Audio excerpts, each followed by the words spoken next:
Olá! Há 26 anos nasceu uma das maiores conquistas da sociedade brasileira, o Código de Defesa do Consumidor. Com ele, as relações entre fornecedores e clientes mudaram, ficando mais equilibradas. Esse é o nosso assunto hoje. Fique com a gente. O NBR Entrevista começa agora.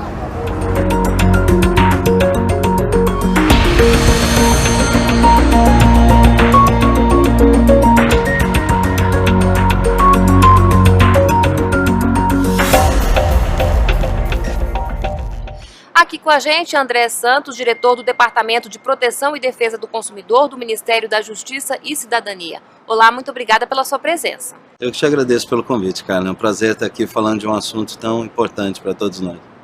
Bem, antes da nossa conversa, vamos assistir a um trecho do programa Antes e Depois da Lei da TV STJ. Ditadura militar. Décadas de 60 e 70.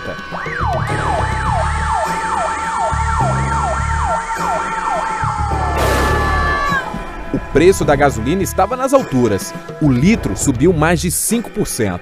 O quilo do filé mignon, 1,3%. E o Fusca, o carro mais popular da época, registrou alta de 760%. As décadas foram marcantes para o surgimento do movimento de defesa do consumidor no Brasil. Naquela época não se tinha a menor ideia dessa menção, porque a única coisa que via ainda era o certificado de garantia. Acabou o certificado, pronto, a indústria perdeu qualquer responsabilidade perante você, né? E o prazo desse certificado era pequeno, né? Normalmente era pequeno, 6 meses, 3 meses.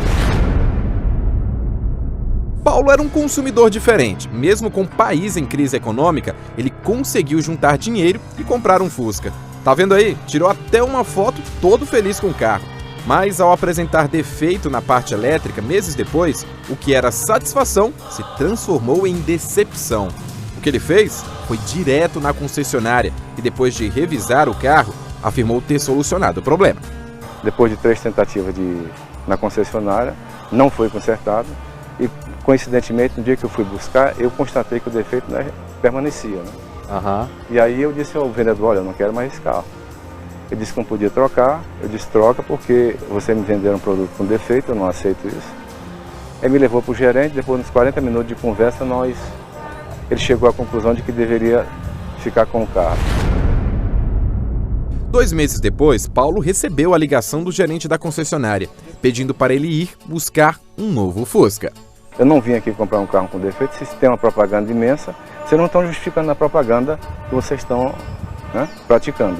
Você acha que foi mais fácil pelo fato de você ter ido diretamente na concessionária e não ter acionado a justiça, por exemplo? Ah, sem dúvida, sem dúvida. Até porque naquela época a justiça, não é, era além de continuar sendo muito morosa, né? Naquela época a gente estava em plena ditadura, que tipo de justiça você podia esperar? Né? Direito mesmo não, ninguém tinha. Só deveres e obrigações, né? O que representou a criação do Código de Defesa do Consumidor? Foi uma quebra de paradigma? Sem dúvida. Vamos pensar um pouco no Brasil de 1990, 1.600% de inflação num ano, ao redor de 20% de adultos analfabetos, e a gente não tinha a menor ideia do que era internet. Em termos de leis, a gente tinha alguma coisa muito solta sobre crimes contra a economia popular ou distribuição de produtos, o NAB. Já em 76, muito antes do Código, quando a gente começa a ter inflação, a gente vê surgir o primeiro PROCON, PROCON São Paulo, em 76, e por curiosidade, na época o que mais se buscava no PROCON São Paulo eram questões relacionadas a aluguel. Nem reclamação de consumo isso é. Isso na verdade foi um movimento do Estado tentando abrir uma porta para pedidos de socorro da população. E isso mostra um pouco da alma do PROCON, atender pessoas. É uma história realmente muito bonita. A quebra de paradigma mesmo, Carla, ela vem sobretudo com a Constituição em 88, que coloca o consumidor no centro dos direitos e garantias fundamentais. É a própria Constituição que diz que é um dever do Estado promover a defesa do consumidor. E aí 2 anos depois vem o Código, absolutamente inovador para a época, e que mudou completamente o padrão, a qualidade das interações entre empresas e consumidores. E até então, a quem o consumidor recorria? A gente viu que o próprio personagem, né, o Paulo, é que foi até a concessionária e resolveu o problema lá do carro com defeito. Enfim, consumidor ficava refém, a quem ele podia recorrer na época? De fato não havia uma estrutura como a gente tem hoje, um sistema todo. Era muito dependente da relação com o fornecedor e num desequilíbrio de forças evidente. Esse é um dos grandes ganhos que o Código traz, na verdade, não só a lei, mas a estrutura de acolhimento para poder de fato atender, orientar o consumidor e fazer valer os direitos que estão no Código. E a criação do juizado de pequenas causas também ajudou o consumidor? Sem dúvida, faz parte do mesmo processo de redemocratização. A primeira lei disso é de 1984, que eram as pequenas causas. Depois, em 95, ela foi atualizada com juizados especiais, sempre com foco em dar celeridade e simplificar os processos para causas de menor valor. A maior dificuldade, talvez, de defender o consumidor é quando a gente pega os problemas isolados. Via de regra, a gente está falando de causas de valor pequeno. É muito difícil judicializar uma disputa por 100, 200 reais. O custo seria muito maior. Então o juizado, sem dúvida, vem nessa mesma linha de aumentar o acesso à cidadania e à proteção do consumidor. Você acha que as pessoas abraçaram o Código de Defesa do Consumidor, enfim, elas estão mais conscientes dos seus direitos? Certamente. Por mais que ela ainda não conheça a lei tem toda uma técnica de redação que torna difícil para a média dos cidadãos dominar a linguagem do direito.